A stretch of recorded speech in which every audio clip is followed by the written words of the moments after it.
अकबर बीरबल की मजेदार कहानी। मूर्खों की सूची। बादशाह अकबर घुड़सवारी के इतने शौकीन थे कि पसंद आने पर घोड़े का मुमांगा दाम देने को तैयार रहते थे।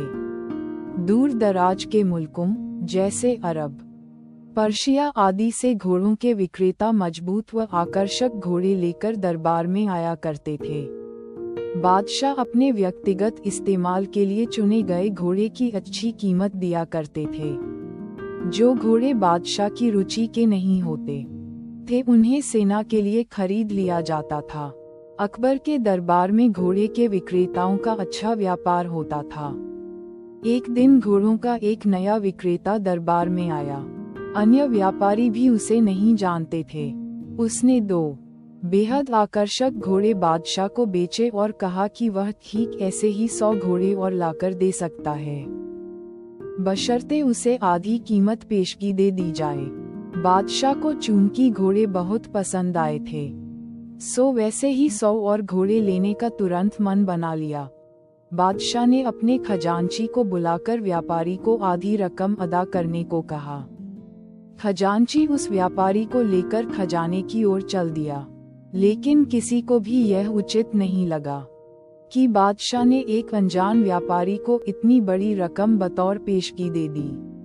लेकिन विरोध जताने की हिम्मत किसी के पास न थी। सभी चाहते थे कि बीरबल यह मामला उठाए। बीरबल भी इस सौदे से खुश न था। वह बोला, हुजूर, कल मुझे आपने शहर भर के मूर्खों की सूची बनाने को कहा था। मुझे खेद है कि उस सूची में आपका नाम सबसे ऊपर है। बादशाह अकबर का चेहरा मारे गुस्से के सुर्ख हो गया। उन्हें लगा कि बीरबल ने भरे दरबार में विदेशी मेहमानों के सामने उनका अपमान किया है। गुस्से से भरे बादशाह चिल्लाए, तुम्हारी हिम्मत कैसे हुई हमें मूर्ख बताने की? क्षमा करें बादशाह सलामत। बीरबल अपना सिर झुकाते हुए सम्मानित लहजे में बोला, आप चाहे तो मेरा सर कलम करवा दें। यदि आपके कहने पर तैयार की गई मूर्खों की फहरिस्त में आपका नाम सबसे ऊपर रखना आपको गलत लगे। दरबार में ऐसा सन्नाटा छा गया कि सुई गिरे तो आवाज सुनाई दे जाए। अब बादशाह अकबर अपना सीधा हाथ उठाए, तर्जनी को बीरबल की ओर ताने आगे बढ़े। दरबार में मौजूद सभी लोगों की सांस जैसे थम सी गई थी। उत्सुकता व उत्तेजना सभी के चेहरों पर नृत्य कर रही थी। उन्हें लगा कि बादशाह सलामत बीरबल का सिर धड़ से अलग कर देंगे। इससे पहले किसी की इतनी हिम्मत न हुई थी कि बादशाह को मूर्ख कहे। लेकिन बादशाह ने अपना हाथ बीरबल के कंधे पर रख दिया। वह कारण जानना चाहते थे। बीरबल समझ गया कि बादशाह क्या चाहते हैं। वह बोला, आपने घोड़ों के ऐसे व्यापारी को बिना सोचे समझे एक मोटी रकम पेशगी दे दी, जिसका अता पता भी कोई नहीं जानता। वह आपको धोखा भी दे सकता है।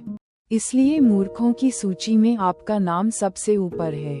हो सकता है कि अब वह व्यापारी वापस ही न लौटे। वह किसी अन्य देश में जाकर बस जाएगा और आपको ढूंढे नहीं मिलेगा। किसी से कोई भी सौदा करने के पूर्व उसके बारे में जानकारी तो होनी ही चाहिए।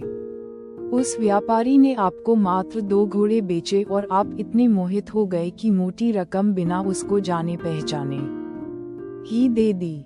यही कारण है बस। तुरंत खजाने में जाओ और रकम की अदायगी रुकवा दो। अकबर ने तुरंत अपने एक सेवक को दौड़ाया। बीरबल बोला, अब आपका नाम उस सूची में नहीं रहेगा। बादशाह अकबर कुछ क्षण तो बीरबल को घूरते रहे, फिर अपनी दृष्टि दरबारियों पर केंद्रित कर ठहाका लगाकर हंस पड़े।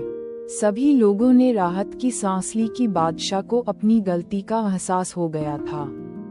हंसी में दरबारियों ने भी साथ दिया और बीरबल की चतुराई की एक स्वर से प्रशंसा की। ऐसी ही और दिलचस्प कहानियां पढ़ने के लिए